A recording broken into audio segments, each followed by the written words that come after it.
Next factor we are taking here water. Water जैसा कि हम सभी जानते हैं वाटर एक इम्पॉर्टेंट फैक्टर है। It is an important factor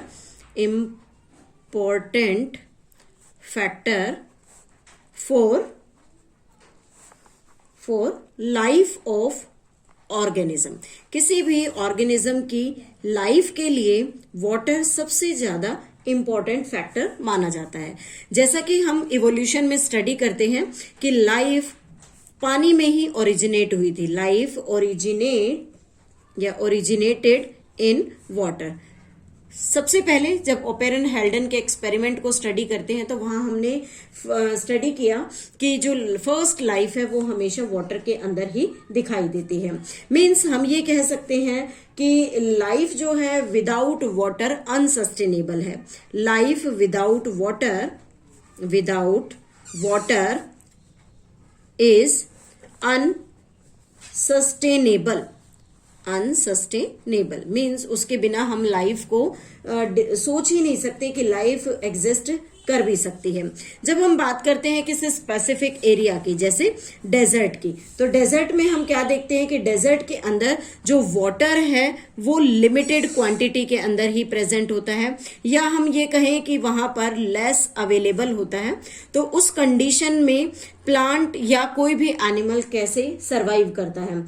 लेकिन वहां पर भी प्रॉब्लम आती है कि कैसे लिमिटेड वाटर सप्लाई में एनिमल्स या प्लांट्स और कलेक्टिवली हम कह सकते हैं कि ऑर्गेनिज्म सरवाइव कर पाएगा। उसके साथ ही बात करते हैं कि प्रोडक्टिविटी की। Productivity and distribution of plants depends upon the availability of water. और ये सभी चीजें भी प्लांट के डिस्ट्रीब्यूशन का, प्लांट प्रोडक्टिविटी का, सभी वाटर की प्रेजेंस पर और प्रेजेंस या डिपेंडेंस वाटर पर डिपेंड करते हैं। तो बेसिकली जब हम बात करते हैं किसी स्पेसिफिक ऑर्गेनिज्म की कि वो ऑर्गेनिज्म कैसे डिफरेंट वाटर अवेलेबिलिटी कंडीशंस के अंदर सरवाइव कर सकता है। नेक्स्ट फैक्टर लेते हैं, जैसे जब हम बात करते हैं कि different types of water bodies, जिसमें ओशंस हैं, लेक्स हैं, उसके साथ साथ रिवर्स है। तो हमें ऐसा लगता है कि यहाँ पर रहने वाले जो ऑर्गेनिजम्स हैं they do not face any water related problem. Means they do not face water related problem. इन्हें वाटर रिलेटेड प्रॉब्लम्स नहीं होती, लेकिन related problem, but it is not true. ऐसा नहीं है। एक्वेटिक ऑर्गेनिजम्स की जब हम बात कर रहे हैं तो एक्वेटिक ऑर्गेनिजम्स को अपनी लाइफ को सस्टेन करने के लिए वाटर में स्पेसिफिक रिक्वायरमेंट होती है। जैसे हम बात करते हैं क्वालिटी की।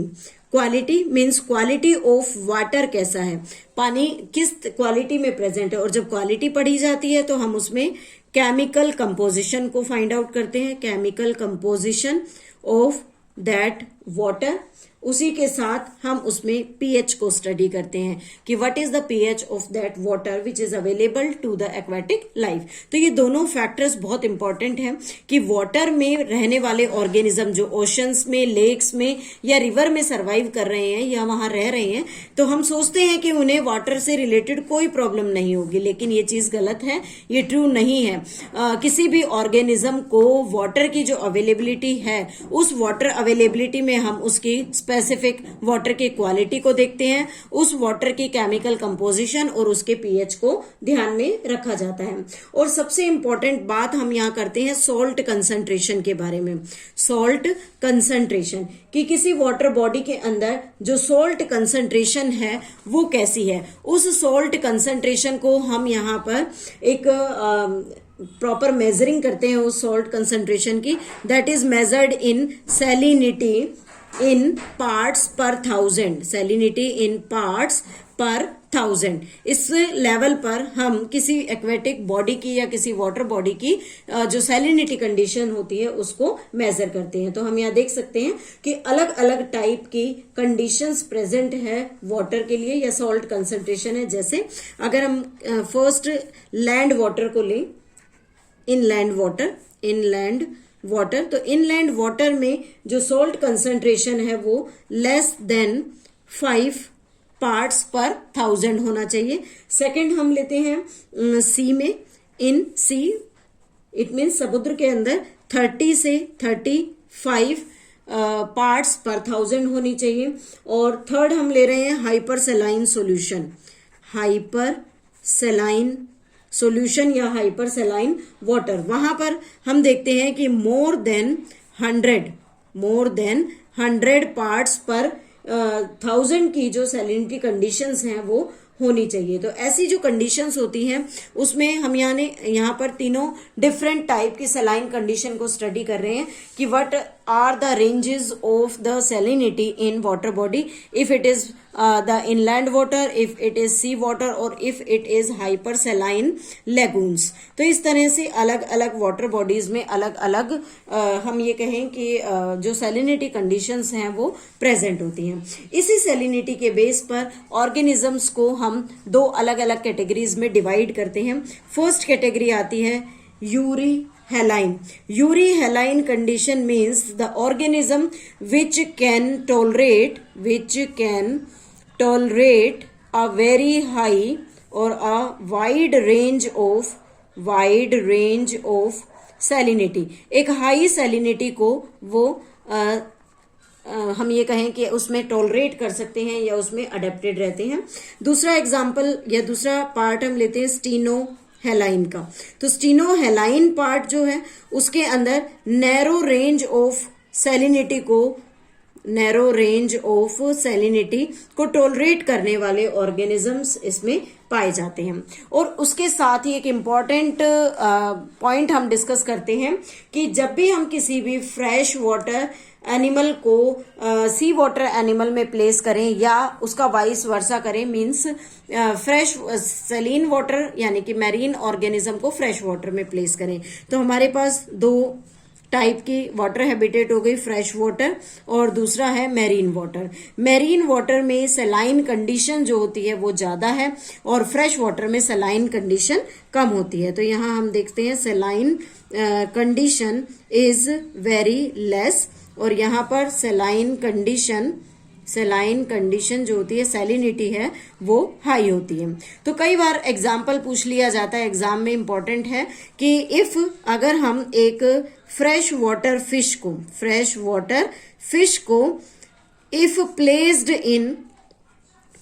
इन मैरीन वाटर, अगर हम उसे मैरीन वाटर में रख दें तो क्या होगा। तो यहाँ पर ऑस्मोटिक प्रॉब्लम स्टार्ट हो जाएंगे। ऑस्मोटिक प्रॉब्लम्स कैसे स्टार्ट होंगी कि जो फ्रेश वाटर फिश है उस फिश को जब मैरीन वाटर में प्लेस किया जाएगा, then what will happen, this marine water has the high concentration of salt. इसमें सॉल्ट की हाई कंसंट्रेशन होगी और इस फिश की बॉडी से जो वाटर है, body water it comes out, body से पानी बाहर आ जाएगा। तो यहाँ जो प्रोसेस अप्लाई होगा that is named as exosmosis. Exosmosis होगा। उस एक्सोस्मोसिस का रिजल्ट क्या होगा, the fish will die. First it will shrink, after that it will die. और अगर इसी सिचुएशन को अपोजिट कर दिया जाए, सपोज दैट यहाँ पर हमारे पास मैरीन फिश है, उस मैरीन फिश को हम यहाँ फ्रेश वाटर में प्लेस कर दें तो रिजल्ट क्या होगा, इस फ्रेश वाटर में सलाइन कंडीशन लेस है, मैरीन वाटर में सलाइन कंडीशन हाई है। इट मीन्स जो मैरीन फिश होगी उसकी बॉडी के अंदर भी सॉल्ट का कंसंट्रेशन हाई होगा। तो यहाँ पर हाई सॉल्ट कंसंट्रेशन है। Then what will happen when we place और when we kept these fish into the fresh water, then these fish absorb more water. यहाँ से ये पानी को ज्यादा एब्जॉर्ब करेंगी और एब्जॉर्ब करने का रिजल्ट क्या होगा, स्वेलिंग। बॉडी के अंदर स्वेलिंग आएगी, after that it will burst due to endosmosis, क्योंकि यहाँ पर एंडोस्मोसिस का फिनोमिना हुआ और उसका रिजल्ट था कि फ्रेश वाटर में साल्ट कंसंट्रेशन कम होने की वजह से वाटर फिश की बॉडी में एंटर करेगा, अनलिमिटेड क्वांटिटी में एंटर करेगा, then it will get swell up और स्वेलिंग से बस्ट हो जाएगा and it will leads to the death of the fish. तो इस तरह से हम जो वाटर एबायोटिक फैक्टर है उसे हम एक्सप्लेन करते हैं। ये कंसेप्ट जो है फ्रेश वाटर फिश और मैरीन फिशेस का, this is most important concept from the exam point of view.